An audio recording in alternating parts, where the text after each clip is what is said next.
What I want to do though is just give you the main reason why you're not losing weight if you're already trying the dieting and if you've already been doing the exercise.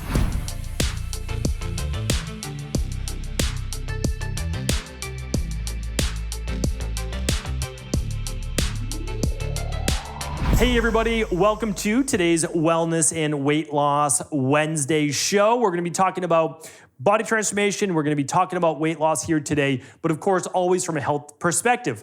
You don't need one more person telling you to reduce calories and to exercise more, right? That's not going to be my goal here for today. I'm assuming by now you've heard that you should eat less calories and burn more through exercise. What I want to do though is just refine that, but actually give you the main reason why you're not losing weight if you're already trying the dieting and if you've already been doing the exercising. So just keep in mind that if you over diet for too long, you're going to harm your overall metabolism, which is we're going to talk about here today. Now, if you're not exercising though, you're most likely missing out on the long-term results. Because exercise not only promotes a stronger metabolism, but more balanced hormones, which is what we're going to dive into right now. So again, my recommendation is if you've been dieting for a long time, you can't continue to diet. You really can't. You're only harming your metabolism to a greater extent. And I'll share with you why in just a moment. But second, if you're not exercising, the goal has to be to get you exercising. Please follow my previous podcast on setting up your own graduated exercise program or protocol. I teach that again inside of IHP. What I want to make sure is that you have everything that you need. We can't solve all of these in one podcast, but there's a whole lot of other podcasts that take you through all these different details. Really important that you don't over-exercise, which will hurt your metabolism, but you don't under-exercise, which hurts your metabolism. It slows it, right? So where is it? It's in the middle. It's a sweet spot for you. And it doesn't mean that you start doing a boot camp tomorrow if you're not exercising today. But it does mean that we start walking tomorrow, we get on that upright bike, whatever it is that you can do, and then we gradually start to increase stress on the body. Not too much at first, because that'll make you exhausted, you'll be tired, you'll be sore, you won't want to do it again. But if we gradually do it, your body gets stronger. Metabolism gets boosted, you can actually eat more calories and you'll burn more at the same time, right? That's what we want. That's what we want to get to. But the truth is this, that if you've already been exercising and you've already been dieting, I want to look at what the real truth is to what's holding back your weight loss results. And that is hormones. It is hormonal health. I've had the pleasure of working now and overseeing close to 300,000 client appointments and well over 400,000 plus at-home lab tests. So we have so much data and everybody fills out a questionnaire. What are your main symptoms? What are your main complaints? And I get to look at all of these, especially when they run a specific lab called the stress, mood, and metabolism test, which looks at stress, overall mood, right? And your metabolism. And I get to see which symptoms are the highest for what individuals. And when an individual says trouble losing weight, I know what then I'm looking for on that specific lab. And I want to share with you the exact findings of what we find 90% of the time. So this is it. A lot of people have shared the first one with you before, so I'm just going to cut right to the chase and I'm going to get to that one, then we'll get to the others. The first one, and first and foremost that you should be looking at is thyroid. Here's the problem. You go to your PCP. Now, again, not every PCP is like this, but you go to your PCP and they run your TSH. And they run your TSH and the normal range, typically on a lab test, is 0.5 to 5. That's the range, right? Some are even a little bit more functional, which is 0.5 to 3.5. But we know that that's not optimal. We know by the time your thyroid has increased past 2.5, your metabolism has already started slowing. So TSH stands for thyroid stimulating hormone. It's a great first step, but run alone tells you almost nothing. And that's why all your doctor has to give you then is a prescription for levothyroxine or some other thyroid-based medication. Even if it's compounded, I get it, but why not figure it out why it's low in the first place? So what we also like to run in our practice is what's called free T4 and free T3. Because if your thyroid is elevated, but you have strong, meaning TSH is elevated, and that actually means that your thyroid looks like it's lower, but you have good T4 and you have good T3, It just means that your body most likely is under a greater state of stress. Okay, well, good. We kind of caught that in the beginning. We can fix that. We can improve that, right? And your thyroid's good. But what if we run your TSH and it is a 3.5, or it is a 4, or it's even a 2.75? Okay, and free T4 is just moderate. It's okay. And free T3 is low. Okay, well, that means your active thyroid hormone is low. And you're going to start to get then symptoms of weight gain, water retention, thinning hair, thinning of the outer edge of the eyebrow, dry skin, low mood, brain fog, and potentially high cholesterol, right? And if that sounds like you, and your doctor doesn't think that you have low thyroid, again, I would look at it from a functional-based perspective, a true integrative perspective. So we're going to go on. All right. After that, thyroid might be an issue. It may not, because it's not the only hormone that actually regulates metabolism. Cortisol is another big one. So again, you go to your PCP and you say, hey, can I run my cortisol levels? And they say, sure, we'll run it on your next blood work. So they run your typical blood work, and you run it between 8 and 10 in the morning, which is when you should run your blood work, and the only time you should really run your blood work. And then your PCP says, hey, your cortisol looks totally normal. And you know what? They're probably right. But the problem is this: they did not look at your 24-hour cortisol. You need to look at cortisol not as a one-time snapshot. Okay, it might be fine in the morning, but then it's actually low by noon, low at 5, and then high in the evening. That's a problem, because you need low cortisol at night to have proper sleep, proper fat burning overnight, better regulated glucose, right?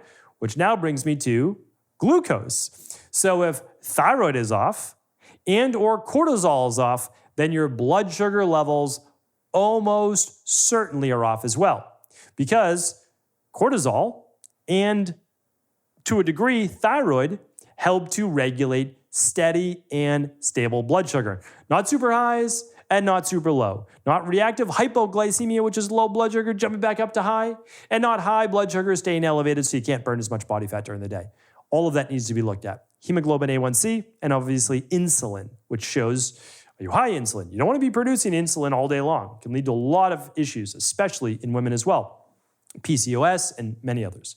All right, so now let's talk about a vitamin that is crucial to helping with thyroid, with the adrenals, and with glucose. And then the hormones we'll talk about in just a second. That vitamin is vitamin D3. If you don't know your vitamin D3 levels, yet you're struggling to lose weight, it could be low levels of vitamin D.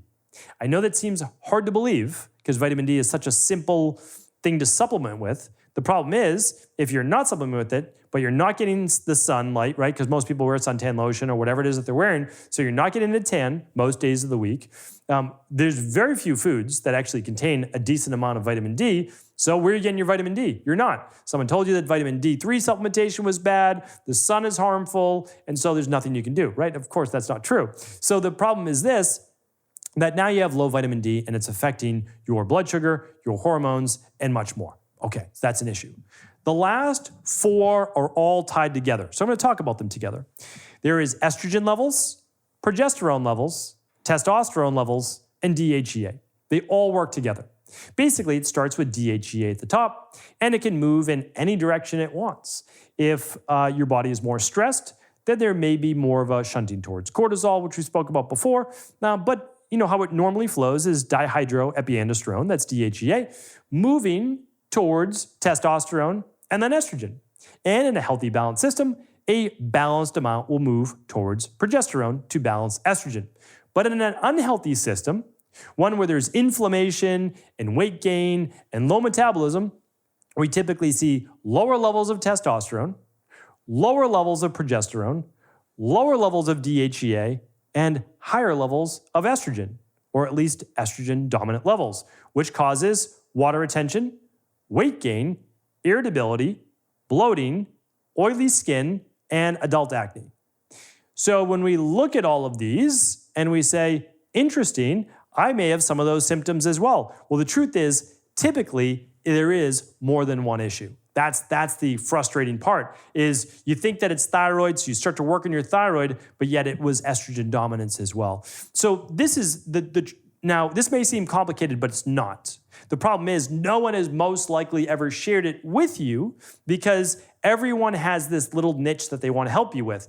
Oh, I'm the thyroid person, or I'm the PCOS person, or I'm the estrogen dominant person, or I'm the high cortisol person and the burnout person. And again, I appreciate all of those. I really do. We need all of that education out there. But we can't look at things with tunnel vision. We actually have to look at things as a general practice, as a united scope. We call it integrative health practice. There is no one form of medicine better than the other. There is no need to make any patient or client fit into a tiny little toolbox that is what you have to help the person with. They come in with elevated levels of TSH, so everybody goes on either a compounded form of thyroid or they go on a prescription thyroid. Again, maybe they need that. Maybe they do, but most likely it can be rebalanced. I mean, that's the truth. Most likely scenario. And even if you're on those medications, you can still work on what is the rebalancing that needs to be done. And I have so many free shows on thyroid, so many free shows on estrogen and hormones. I have in-depth courses at stevencabral.com/courses. However you want to approach this topic, you're welcome to. But if there's one thing I can recommend, it is running a specific at-home lab test with your naturopathic doctor, your integrative health practitioner, or with my team over at Equalife. And to be honest, it does not matter to me. I just want to make sure you get the help that you need and deserve. That's the truth. So I'm going to share with you what it looks like, and then you can run it any other way that you want. It's totally up to you.